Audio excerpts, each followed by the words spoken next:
മാന്യ പ്രേക്ഷകർക്ക് എൻ്റെ പ്രണാമം.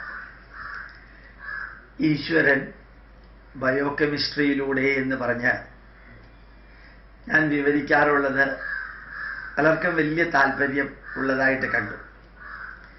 ഇത്രയും കാലം മനുഷ്യ ശരീരത്തിലെ ഓരോ കാര്യങ്ങളാണ് പറഞ്ഞത്. ഇനിയുണ്ട്, എത്ര വേണമെങ്കിലും പറഞ്ഞാൽ തീരാത്ത അത്രയും. നിങ്ങളൊരു ചെറിയ ചെടി എടുത്ത് നോക്കാം.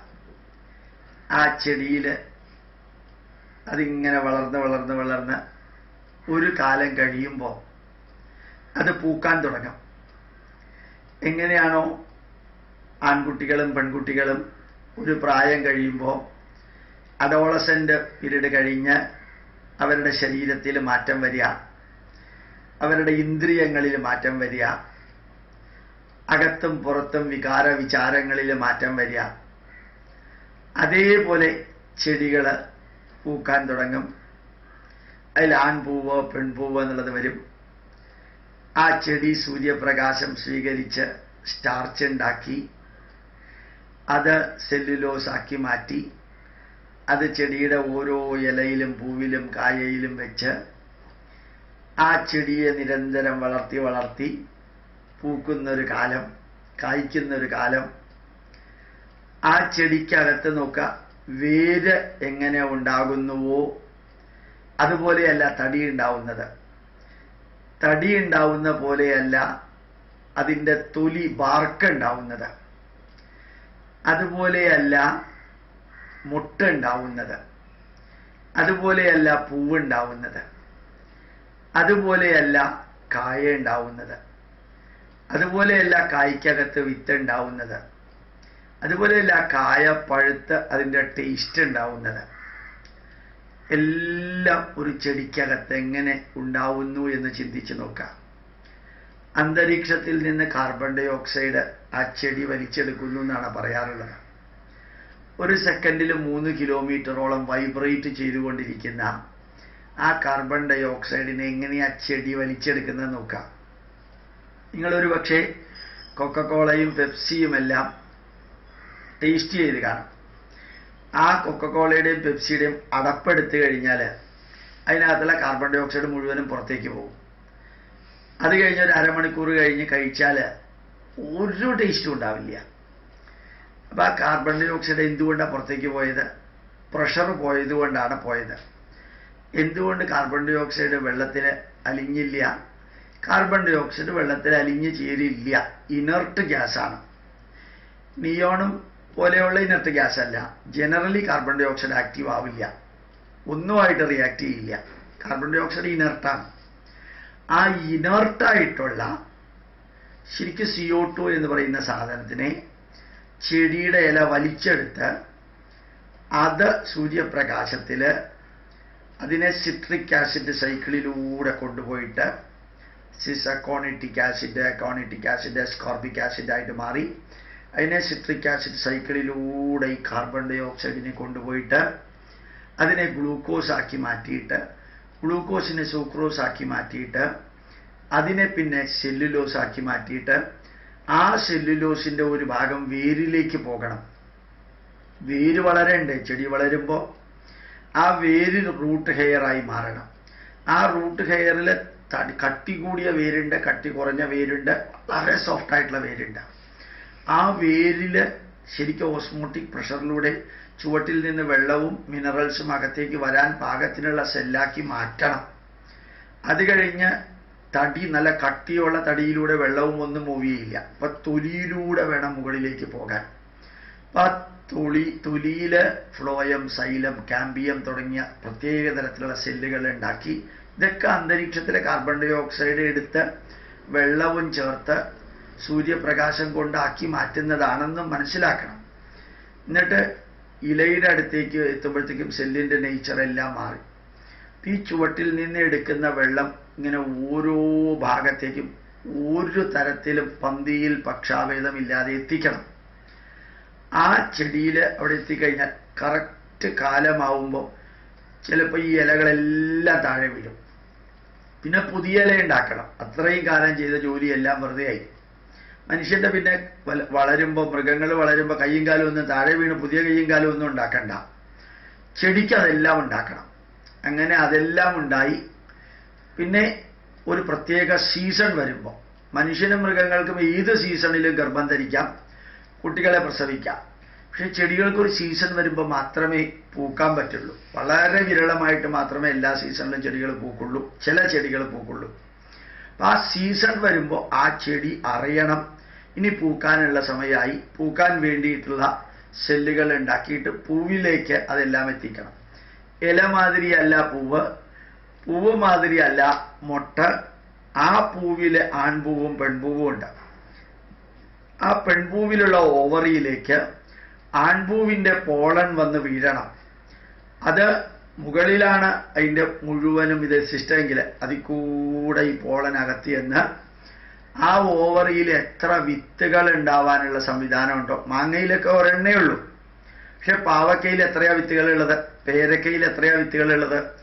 ഒരു പൂവിൽ നിന്ന് അകത്തേക്ക് പോകുന്ന പോളന്റെ പാർട്ട് അത്രയും ഓവറിയിലുള്ള ഓവവുമായിട്ട് ചേർന്ന് ഫെർട്ടിലൈസ് നടത്തിയിട്ട് ആ കറക്റ്റ് വിത്തായി മാറണം. ആ വിത്തിനകത്ത് ആ ചെടിയുടെ സമഗ്രമായ അറിവുകൾ ഉണ്ടാവണം. വിത്തിനകത്ത് ചെടിയുടെ സമഗ്രമായ അറിവ് എന്ന് ഞാൻ പറഞ്ഞത് എന്തുകൊണ്ടറിയോ? ആ വിത്ത് ആ കായ പഴുത്ത് പഴമായി ആ വിത്തെടുത്ത് മണ്ണിൽ കുഴിച്ചിട്ടാല് ഇതേപോലൊരു ചെടിയായി മാറേണ്ട എല്ലാ അറിവുകളും ആ വിത്തിനകത്തുണ്ടാവണം. അപ്പൊ ആൽമരത്തിന്റെ വിത്ത് ആൽമരമായി മാറണം, പാവക്കയുടെ വിത്ത് പാവക്കയായി മാറണം, ആ പാവക്കയുടെ ചെടിയായി മാറണം, പേരക്കയുടെ വിത്ത് പേരക്കയുടെ ചെടിയായി മാറണം. ഇതിനകത്ത് അമ്മ പേരക്ക മരത്തിൽ എന്തൊക്കെ ഉണ്ടായിരുന്നോ അതെല്ലാം ഈ കുട്ടി പേരക്ക മരത്തിലും ഉണ്ടാവണമെന്ന അറിവ് വിത്തിനകത്താണ് വെച്ചിരിക്കുന്നത്. ചിലപ്പോൾ വിത്ത് വളരെ ചെറുതാണ്, കടുകിൻ്റെ അത്രയേ ഉണ്ടാവുള്ളൂ. ചിലപ്പോൾ വിത്ത് വളരെ വലുതാണ്, ചക്കക്കുരുവിൻ്റെ അത്രയും ഉണ്ടാവും. ചിലപ്പോൾ വിത്ത് അതിനേക്കാളും വലുതായിരിക്കും, മാങ്ങാണ്ടി മാതിരി ഉണ്ടായിരിക്കും. ഇപ്പോൾ ചിലപ്പോൾ വിത്ത് കുറെ കൂടി വലുതാണ്, തേങ്ങയുടെ അത്രയും വലിപ്പം ഉണ്ടാവും, തേങ്ങ തന്നെയാണ് വിത്ത്. ഇപ്പോൾ വിത്തുകൾ ചെറിയ വിത്ത് മുതൽക്ക് ഇപ്പൊ ചെറിയ വിത്തിന്റെ വലിപ്പം അനുസരിച്ചിട്ടല്ല ചെടി ഉണ്ടാവുന്നത്. ഒന്ന് ആലോചിച്ച് നോക്കാം. ആൽമരത്തിന്റെ വിത്ത് എന്ന് പറഞ്ഞാൽ കടുകിനേക്കാൾ കുറച്ച് വലിപ്പം, അത്രയേ ഉള്ളൂ. ആൽമരത്തിന്റെ വിത്ത് കടുകിന്റെ അത്രയേ ഉള്ളൂ. ആൽമരം എത്രയുണ്ടെന്ന് നോക്കാം. തെങ്ങിന്റെ വിത്ത് തേങ്ങ എത്ര വലുതാ, പക്ഷെ തേങ്ങ ആൽമരം പോലെയല്ല. അപ്പൊ അതായിട്ട് മാറണം. ഇങ്ങനെയുള്ള ഞാൻ ഇത്രേ പറയുന്നുള്ളൂ. ഇതിനു മുമ്പ് നമ്മുടെ ബയോകെമിസ്ട്രിയിലൂടെ ഈശ്വരനെ വിവരിച്ചത് കേട്ടവർക്ക് ഇനി തന്നെത്താനെ ചിന്തിക്കാൻ സാധിക്കും.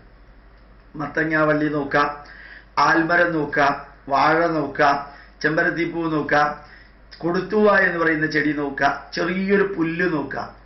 ആ പുല്ലിനകത്തെ ഒരു സെല്ലില്, പുല്ലിനകത്ത് പോലും ഒരു സെല്ലില് 750 പരം എൻസൈമുകളുണ്ട്. 750 പരം എൻസൈമുകൾ ഒരു സെല്ലിനകത്ത് വെച്ചിട്ടാണ് ഒരു ചെടി ഇതെല്ലാം ചെയ്യുന്നത്. അപ്പൊ ഒന്ന് ആലോചിച്ച് നോക്കാം. ആ എൻസൈമിനെ സൃഷ്ടിച്ചതാര്? ആ സെല്ലിനെ ഇത്രയും പക്കായായിട്ട് സൃഷ്ടിച്ചതാര്? ആ സെല്ല് ഡിവൈഡ് ചെയ്ത് ആ ചെടി വളരുന്നത് എങ്ങനെ? ആ സെല്ലിന് ആവശ്യമായിട്ടുള്ള വെള്ളവും മിനറൽസും എവിടെ നിന്ന് കിട്ടുന്നു? ആ സെല്ല് എങ്ങനെയാ കാർബൺ ഡൈ ഓക്സൈഡിനെ വലിച്ചെടുക്കുന്നത്? ആ കാർബൺ ഡൈ ഓക്സൈഡിനെ എങ്ങനെയാ സ്റ്റാർച്ചും അതിനുശേഷം സെല്ലുലോസും ഒക്കെ ആക്കി മാറ്റുന്നത്? ആ സെല്ല് തന്നെ വേരിലുള്ളതും തൊലിയിലുള്ളതും തടിയിലുള്ളതും ഇലയിലുള്ളതും പൂവിലുള്ളതും മുട്ടിലുള്ളതും കായയിലുള്ളതും വ്യത്യസ്തമാകുന്നത് എങ്ങനെ? അത് എഡിബിൾ സെല്ലുണ്ട്, മനുഷ്യന് തിന്നാൻ പറ്റുന്ന സെല്ലുണ്ട്. മാങ്ങയുടെ പൾപ്പ് മനുഷ്യന് തിന്നാൻ പറ്റുന്നതാണ്, പക്ഷെ മാങ്ങാണ്ടി മനുഷ്യന് തിന്നാൻ പറ്റില്ല. നാളികേരത്തിനകത്തുള്ളത് മനുഷ്യന് തിന്നാൻ പറ്റുന്നതാണ്, ചിരട്ടയും ചകിരിയും തിന്നാൻ പറ്റില്ല. അപ്പൊ തിന്നാൻ പറ്റുന്ന ഭാഗം, തിന്നാൻ പറ്റാത്ത ഭാഗം, ഇത് ചെടിക്ക് ആവശ്യമായിട്ട് ഭാവി ലോകത്തിന് വേണ്ടി വെച്ചിരിക്കുന്നതുണ്ട്. മാങ്ങാണ്ടിക്കകത്ത് മാങ്ങ വളരുമ്പോൾ അതിൻ്റെ ചുറ്റുള്ള കർണല്, അതിൽ നിന്ന് ഊർജവും മെറ്റീരിയലും വലിച്ചെടുത്തിട്ടാണ് മാവ് ഉണ്ടാവുന്നത്. അപ്പൊ ഇങ്ങനെയുള്ളതെല്ലാം ഒന്ന് ചിന്തിച്ചു നോക്കാം, വെറുതെ ചിന്തിച്ചു നോക്കാം. വലിയ വിദ്യാഭ്യാസം വേണമെന്നൊന്നുമില്ല, ബോട്ടണി പഠിക്കണമെന്ന നിർബന്ധമൊന്നുമില്ല. വെറുതെ കണ്ണടച്ച് ഈ ലോകത്തിന്റെ നിലനിൽപ്പിനെ കുറിച്ചും ഓരോ ചെടിയെക്കുറിച്ചും, ഇങ്ങനെ 4 ലക്ഷം തരത്തിലുള്ള ചെടികളുണ്ട്, 80,000 തരത്തിലുള്ള വൃക്ഷങ്ങളുണ്ട്. ഈ ചെടികളും വൃക്ഷങ്ങളും എല്ലാം സൃഷ്ടിച്ച, അതിനകത്തെ ഓരോ സെല്ലിനെയും ഓരോ എൻസൈമിനെയും സൃഷ്ടിച്ച ആ മഹാശക്തിക്ക് നിങ്ങൾ പേര് കൊടുത്തു എന്ന് വിചാരിക്കുക, ഈശ്വരൻ. അതിന് രൂപവും ഇല്ല, ഭാവവും ഇല്ല, ഒന്നുമില്ല. അവയർനെസ്സും കോൺഷ്യസ്നെസ്സും ഉണ്ട് താനും. അതുകൊണ്ടാണ് മാവിലുണ്ടാകുന്ന ചെറിയ കണ്ണിമാങ്ങ ഇത്രയും ദിവസം കൊണ്ട് വലിയ മാങ്ങയായി മാറി അത് പരിണമിക്കുന്നത്.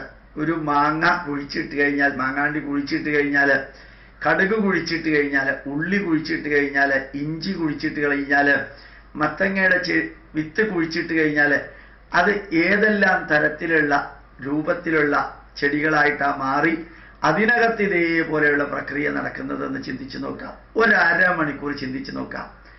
അതിനകത്തെല്ലാം നിങ്ങൾക്ക് ഈശ്വര ചൈതന്യത്തെ കാണണമെന്ന് ആഗ്രഹമുള്ളവര്. അതല്ലെങ്കിൽ, ഇതൊന്നും ഈശ്വരനല്ല എന്ന് പറയുകയാണെങ്കിൽ പിന്നെ ഏത് പേരാ ഇതിന് കൊടുക്കുക? പ്രകൃതി ചൈതന്യം. അത് പ്രകൃതിയുടെ നിയമമാണ്. അതിനെ തന്നെയാ ഭാരതീയർ ഈശ്വരൻ എന്ന് പറയുന്നത്. പ്രകൃതി ദേവി പ്രപഞ്ച പുരുഷൻ, അതിനെ തന്നെയാ ഭാരതീയർ ഈശ്വരൻ എന്ന് പറയുന്നത്. അപ്പൊ പിന്നെ എന്താ കുഴപ്പം? എല്ലാത്തിലും ഉണ്ട്. ഞാൻ ജസ്റ്റ് ഒരു ചെടിയെ കുറിച്ച് പറഞ്ഞു എന്ന് മാത്രമേ ഉള്ളൂ. പ്രണാമം, നമസ്കാരം.